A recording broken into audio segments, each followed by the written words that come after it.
Well, good morning, everybody. I'm Jan Erickson from Stepping Aside, and welcome to Somewhat Daily Tarot and Rune for the 31st day of August 2020. Well, I've started this a couple of times, and this last time I got, pretty well halfway through it or better, and I don't know what happened. My screen froze, and so it wasn't just a glitch that resolved itself. It just stopped, and I watched the counter, and it literally stopped. So I don't know what happened there. So I'm just going to start over, but I like the cards that I have, so I'm just going to keep them. And what I pulled today, and if this is your first time here, welcome. Thank you so much for coming by. Normally you would see me shuffling, and then I would talk a little bit while I do that, and then I would lay one card out at a time. And I always take the 13th one each time for randomness sake. I don't want my shuffling to influence at all what the reading is. And so I do everything really random for this particular reading. Ones I do for the blog or for others, I just do them. I don't do that. But I want everything to be random, and so I have my cards for today, and I'm just going to go ahead and use them because I think they're going to be useful. I think that we've been dealing with issues of power, whether it's our own or feeling the effects of it from others. It's been a misuse of power in some respects, depending on what it is you're looking at. Others, it's maybe power trying to find its expression or its way. And I think that this particular reading helps us to understand that and maybe the best way to express that in our lives to others. So I'm going to go ahead and I'm going to start. I initially pulled the King of Swords, and then I pulled the High Priestess and Temperance. So I think so that's why I think the reading is really about how we express authority, either in our lives or collectively, out in the world. It's getting a little warm in the still room this morning. So anyway, let's start with the king, though. We see a king on the throne. His sword, which is the air element, by the way, reason, justice, fairness, balance, and in this case, maybe a message, a decision, how we communicate authority, how we express authority. He's sitting on his throne, but his sword is not straight up and down, so it's not aligned in spirit, it's aligned in ego. And it's on his right-hand side, which is his projective side, our receptive side, if we're looking at it that way. Depends on how you want to see it. I like to look at this from the perspective of the individual on the card and how this person is expressing it, not how I as the reader see it. So I don't look at this as to the left or to the right. I look at it as from his own perspective. It's just how I do it. Others don't necessarily do it that way, but some do, I guess. But it's just, again, it's how you want to see the card. And so I'm looking at this from the king's perspective. We see, and so his sword is not straight up and down. It's going to his projective side, his power side, you could say, as opposed to his receptive side. And it's not that a receptive side doesn't have power. It does. But let's just think of it in terms of that for the purposes of the reading. We see sketchy brown clouds in the background. And they're dark, aren't they? You don't see any light, any white. Sometimes you'll see where in the center you'll start to see white emerging, and so you can start to say, well, some of the deception might be dissipating, or maybe it's not as bad a level of deception. It's just maybe they don't realize they're being deceptive, but in fact they are. But here, this is clear deception going on with the king and how he expresses his power.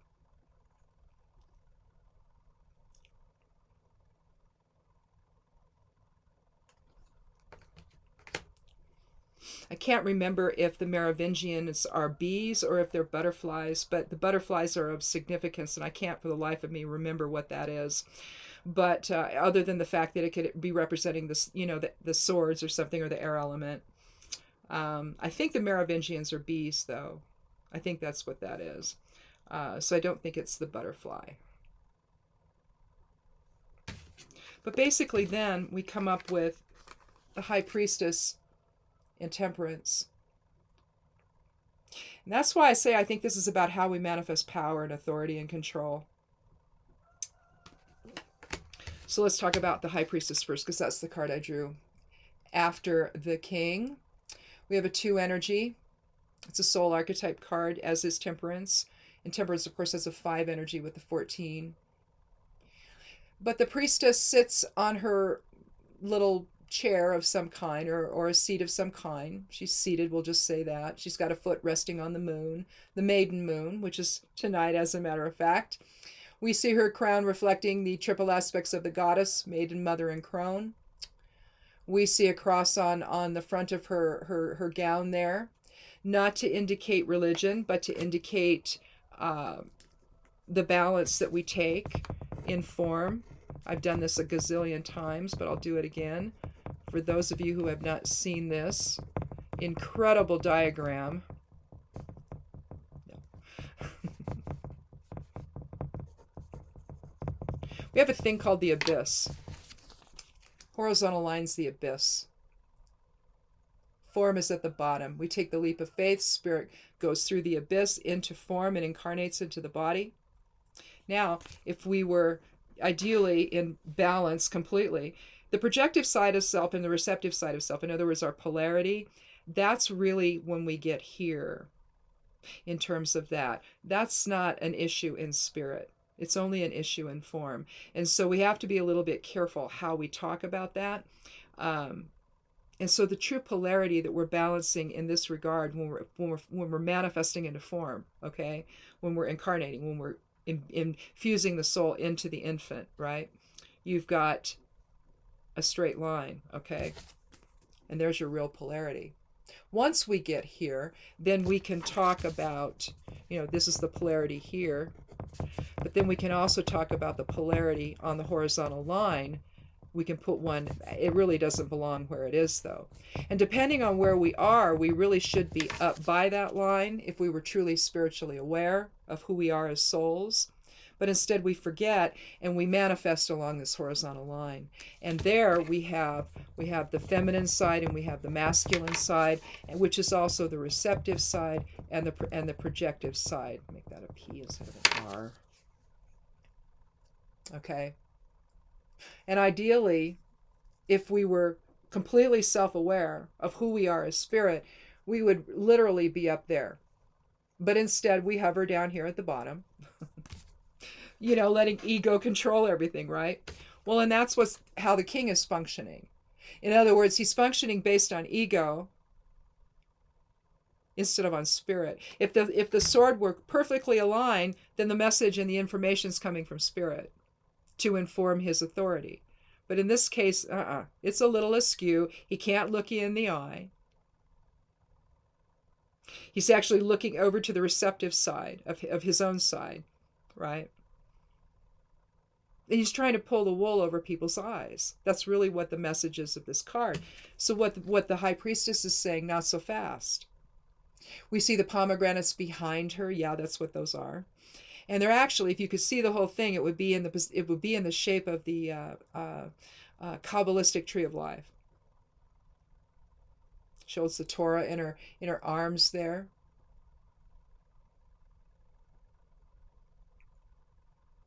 And she tries to imbue the maiden energy of the moon into the physical form. If you think of the magician and the high priestess as the energies that are assisting the fool into coming into form, I view them as energies, even though, they're energies of manifestation, they're still energies of spirit. And so they haven't come through the abyss into form yet. And so, and I just think that that's so profound, really, to think about it that way. You have this triple aspect, the fool, the magician, and the high priestess, engaged in that whole manifestation and infusion process into form. I just think it's really incredible. And then once we get here now, we have to be moderate and temperate in our expression. The angel is pouring water from one chalice to the other. There's a glyph for fire on the angel's gown. You see the magnificent fiery wings and the rays of spirit, of source energy emitting from the angel's head. You see a sun disk that the angel wears right here on the forehead. You see the sun coming up, rising between two mountain peaks in the distance. You see what yellow water irises. You see a path between the mountains that come down to the water's edge there. It's not blue, so we're not going to think of it as the water that feeds the pond, but that it's just a path that we take. But here we're trying to reconcile will with emotions. So what the angel is pouring back and forth with one foot on the land, there's earth as well. The light of spirit could indicate message. So you have the intellect, you have the air element as well there. But you really have all elements being represented here. But the idea of the water element is our emotions and our balance. So we have to manifest a change in how we exert authority today.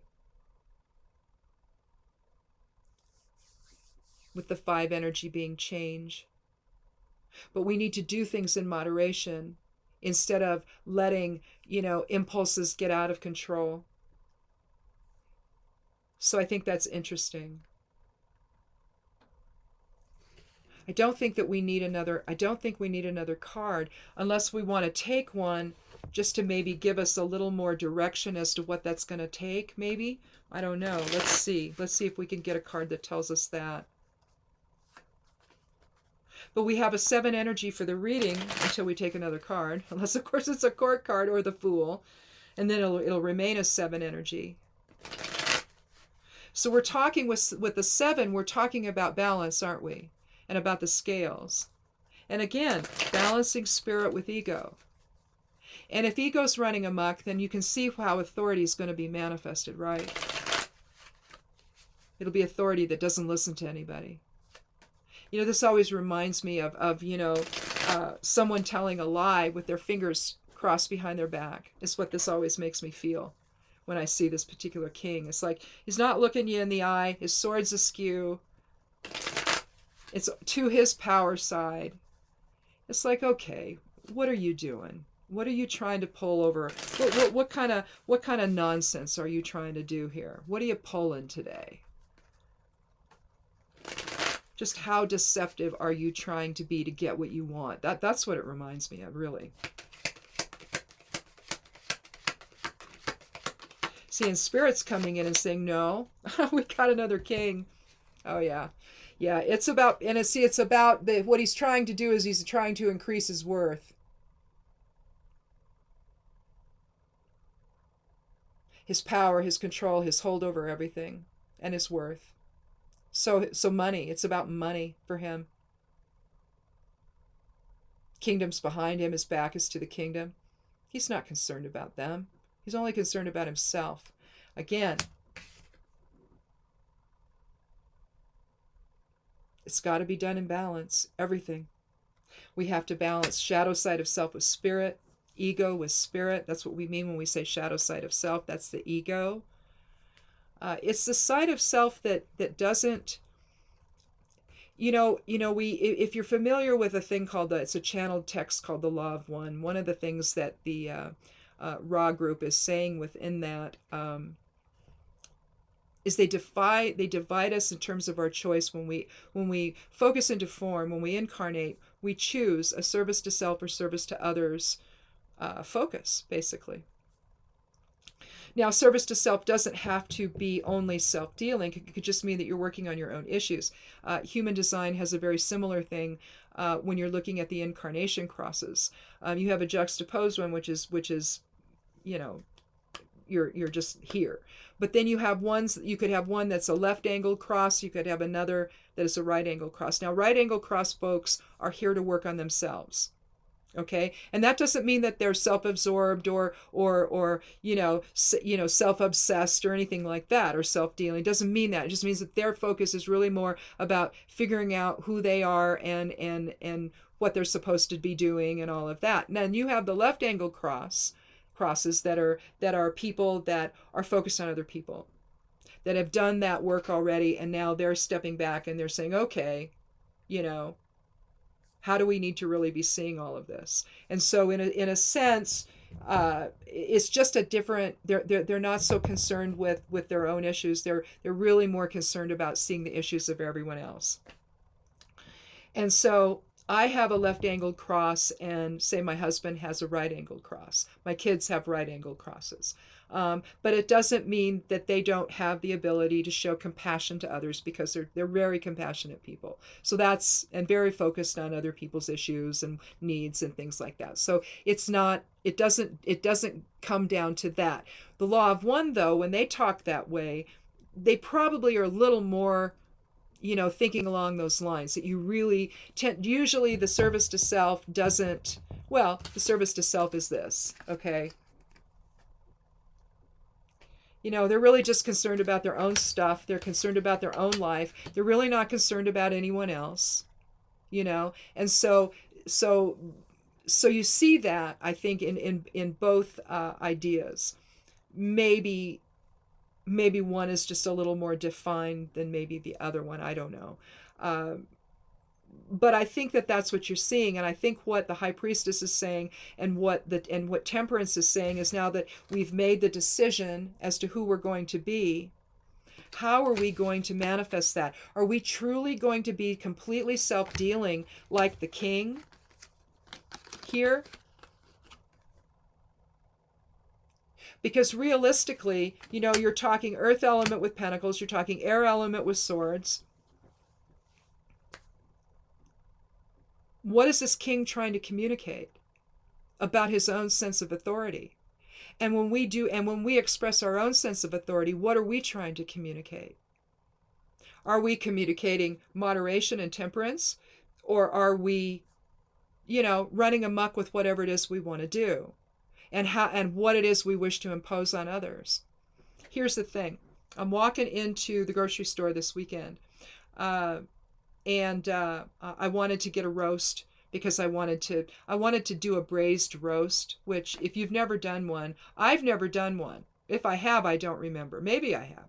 But it's a way to do pot roast. Well, they didn't have much, so I ended up getting this tri-tip roast, which I was in heaven because I really love tri-tip. Well, anyway, I braised the tri-tip with some vegetables.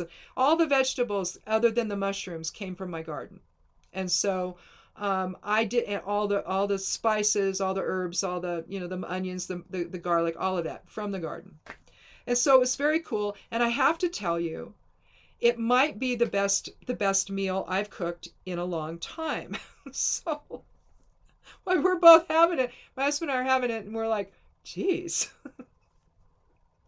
Maybe this is the way to do that, because it's like when you do a crock pot, only it's a little bit different. It doesn't take as long, but it was the most tender meat we'd ever had, right? And it was so good, right? And I don't even know why I started talking. Oh, because I'm going to the store. That's right. Okay, so we go into the store, we get up there to the doors to go in. This older guy comes out. And he's not even out of the foyer. He's not even outside, right? Off comes the mask. And I'm heading through the door. And I'm like, oh my God. And I said that. And I'm just like, oh my God. And so I turned around, came back out, and went in another door. One, and my husband's like, what? I says, the guy just took his mask off. I'm not walking next to him. Again, how do you express your authority? He's expressing it by saying, okay, off comes the mask, before he's out away from people. Why would you do that? You wear the mask just in case you've got this, so that you don't give it to anybody. So as you're leaving, you're going to, what is it? What was it? His parting gift? Again, I don't know what happens with people. I really don't. but it's how they're manifesting this internal authority. That's really what it comes down to. The decisions you make, how you engage with other people. Are you doing it in a way that's safe and respectful and all of that? Or are you are you creating challenges for people? We see that in the protests. We see that just in our everyday lives. So I guess how we express our authority today, are we going to do it in balance, where we're balancing the shadow side of self with spirit, the spirit within, the spirit that we are? Or are we just going to, throw it all away and just focus on our own stuff, right? Or are we going to approach it where we keep the will and emotions in alignment and in order? Because here's the thing. Will and emotion equals getting carried away. Right? The fire element and the water. Now, you want water to quash the fire, basically. They don't align. Air and fire, you get those two together and, well, it's combustible, right? But water and fire, you're talking moderating the will is what you're doing. Moderating then the decisions. Here we have the two. Moderating the decisions that you need to make today. And keeping them in a type of balance that is compassionate and respectful while still, getting what you need, getting your point across. Okay? Whatever that is. Let's look at the rune. For the esoteric influences, I had Thurazaz. So that's what will go up on the esoteric influences right up on the blog. But we'll see what we get now from the other rune bag. Oh, well, we got Thurazaz about that. Well, definitely controlling impulse today. Yeah. Had some of that get out of control yesterday, didn't we? Or Saturday night. Was it Saturday night? Yeah, I guess it would have been Saturday night. I woke up Sunday morning. I said, seriously, did that happen? Did that just happen? And my husband's like, yeah, it did. Still don't have a lot of facts. Maybe they'll have more today. But someone has died. And that's not okay. I don't care who it was. I don't care what side it was on. I don't care. We can't have that. This is about trying to foster change in the police department, foster social justice kinds of changes, and we don't do that by getting into it with one another. If you want to express your own voice, that's fine, but let it just be your voice. Nobody gets hurt. Well, that's not what's happening now. People are getting hurt. And no matter who it's from, it doesn't matter. It can't happen. And again, that's where temperance comes in, where we control the Thurazaz within, the impulse control. This is known as Thor's rune. It's the third rune of the Elder Futhark, and again known as Thor's rune. And let me see what I had for today on that. There might have been something in particular. Breakthrough frustrations that may occur today by controlling impulsive behavior. Stand against opposition that isn't in service to safety and protection. Yeah, I mean, this is a fire element rune, but it's basically about controlling your own impulses, as well as trying to find a way for others to do the same. Again, I think temperance, the 14th card of the major arcana, is telling us that we have to, we get a real emotional about our own beliefs, don't we? Okay? The belief part of it is the intellect. That's the air element. But how we feel, the passions that we feel are both water and they're fire as well. And so we want the water not to be so out of control that it can't, even see what's happening with the will. Somehow it gets blended in a really weird way, and then all of a sudden you're just as combustible as you are because nobody can let go of anything at that point. In other words, the change in the momentum that's part of the water element isn't allowed to manifest. The water that should be flowing stops flowing, is essentially what happens. And then you've got the will that goes nutty, and then pretty soon, you've got all these passions that are rising, and there's no intellect to say, wait a minute, let's calm down a little bit and bring this into balance, right?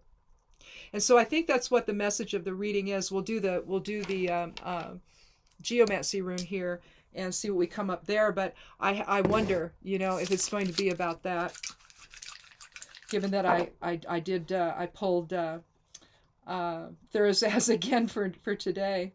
Well, okay, yeah. Self-imprisonment, carcer. Now, carcer is, what did I do with my little piece of paper? Oh, I was writing on it. Okay. Here's carcer. I think we had carcer a couple of times last week in the, well, do we have carcer? Oh, I think we had via. Well, never mind. Anyway, this is carcer. It means self-imprisonment. Kind of looks like a little cage, doesn't it?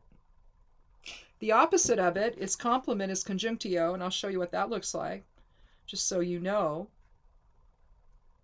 You kind of see it goes the opposite way. And what that means is unity and joining with others.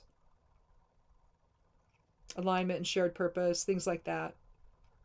But here with carcer now, we basically, I mean, the king itself is self-imprisoned by his own self-dealing and his own dishonesty and his own lies. It locks him in. I mean, if you look at this,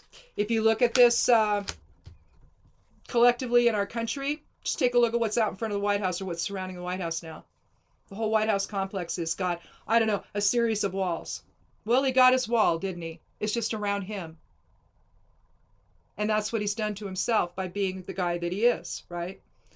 And consequently, he has not understood the message of the high priestess. He has definitely not understood the message of the angel in temperance. And so consequently, you know, he has no idea how to control his own impulses because he's as self-dealing as they come.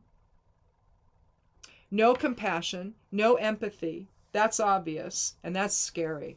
To have a president with no empathy, no compassion for others, ooh, yeah, you can't have that. That's dictator stuff. That's how it always manifests. And I don't know, I think that's what's happening now.